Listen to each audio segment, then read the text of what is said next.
Nancy Pelosi visits Taiwan's Parliament Legislative Yuan. Pelosi said, "We have to look at ways on how we can go forward together."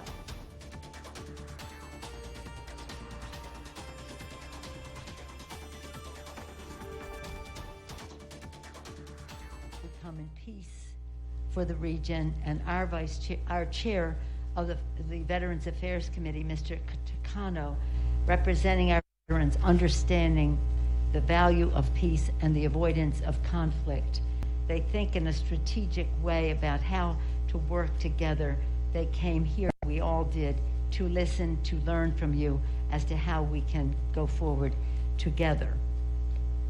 In terms of governance, we commend Taiwan for being one of the freest societies in the world, for your success in addressing the COVID issue. And so now we look forward to our conversation about how we can work together, learning from you and sharing some thoughts ourselves on how to protect the planet from the climate crisis.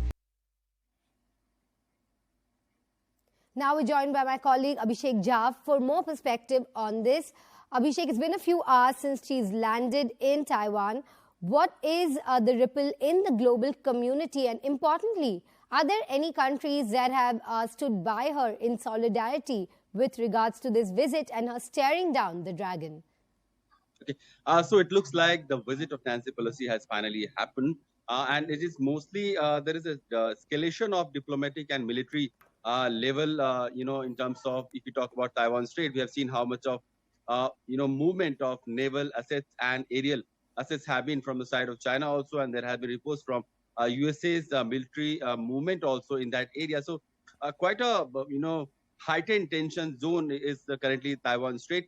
Meanwhile, we have to see how this whole issue pans out after the departure of Nancy Pelosi, because we know that Chinese side is not going to leave this issue unattended, and it will, if not militarily, there are going to be economic repercussions, especially for Taiwan. We know a lot of trade dynamics is involved between Taiwan and China. So we'll have to see how Chinese side, if not militarily, then how it will, act, against economic interest of Taiwan now, once the Nancy Pelosi leaves this island nation, which is today.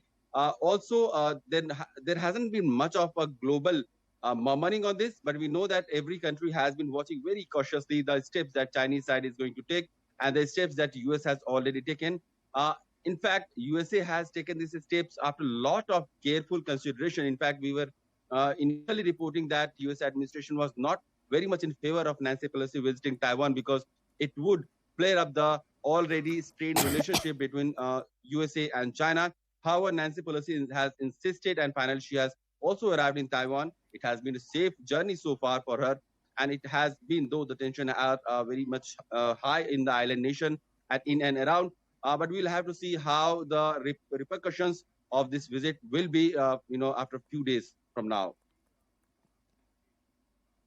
Stay with us, Abhishek. Let's also go across to another piece of breaking news. Set, forget it.